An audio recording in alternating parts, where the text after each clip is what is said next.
D'après une étude parue en 2016, les parents d'enfants nés prématurément admettent que l'équipe soignante est une source de soutien pour eux.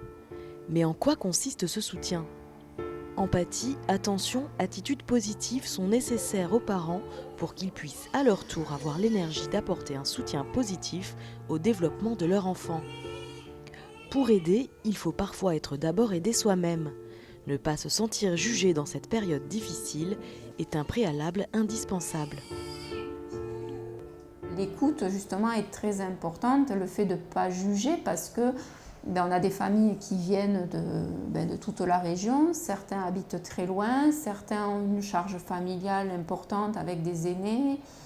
Voilà, donc il y a des parents qui vont être là tous les jours, toute la journée, et d'autres qui vont être beaucoup plus absents.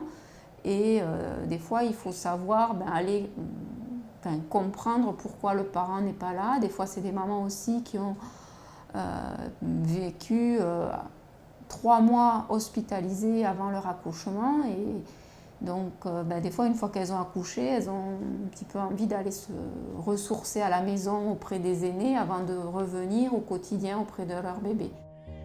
Tout traumatisme appelle une réaction propre à chacun. Parfois, la réaction des parents peut être mal comprise par les soignants. Il y a alors un décalage émotionnel entre parents et professionnels. Pourtant, les parents ont parfois leurs raisons et il est préférable de les comprendre sans les comparer aux repères habituels des professionnels. Et ne serait-ce que d'être attentif aux parents, ne serait-ce que leur demander comment s'est passé l'accouchement, comment s'est passée la grossesse. Je crois que ça va libérer aussi du côté des parents la parole, ils vont s'exprimer plus facilement et se sentir aussi entendus. Je pense à une maman que j'ai vue récemment où on m'a dit mais elle ne prend pas le bébé dans les bras, elle pourrait, enfin. Et cette dame m'a dit je suis enrhumée, moi j'ai très très peur de lui donner mes virus, donc je ne peux pas.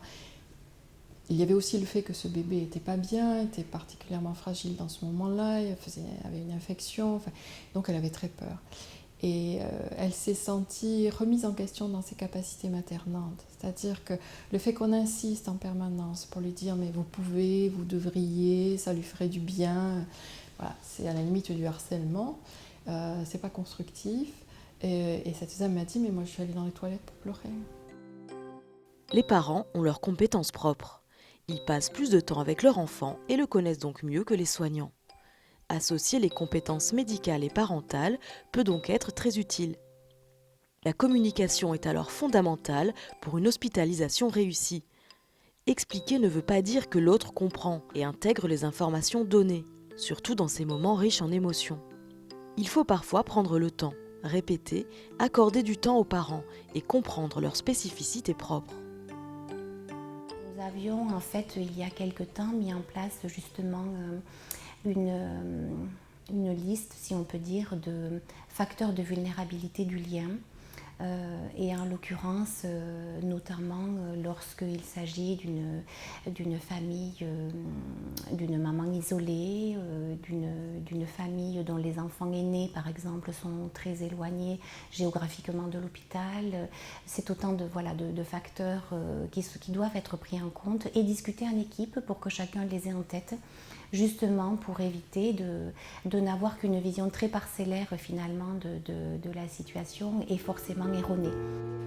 Prendre en charge émotionnellement les parents, c'est donc prendre en compte leurs émotions, leur mode d'expression, leur réactivité, le temps nécessaire à leur expression. Une démarche qui peut s'avérer difficile pour les soignants soumis à des contraintes temporelles, médicales et affectives. Pour ces professionnels également, il faut parfois être aidé pour pouvoir aider. C'est important aussi si des soignants à un moment disent que la situation du bébé les touche énormément pour des raisons personnelles, de pouvoir le prendre en considération. Au niveau de l'encadrement aussi, ce qui n'est pas toujours très facile à faire parce qu'il n'y a pas non plus assez de personnel pour pouvoir tourner. Mais je crois que c'est une écoute aussi dans le service, être à l'écoute de ce que les uns ou les autres peuvent ressentir. Le bien-être du nouveau-né prématuré dépend donc de l'harmonie au sein du triptyque bébé, parents, soignants. Communiquer avec les parents, Les comprendre, mais aussi comprendre ce qui individuellement touche le soignant, sont autant de démarches nécessaires pour le bien-être des bébés hospitalisés.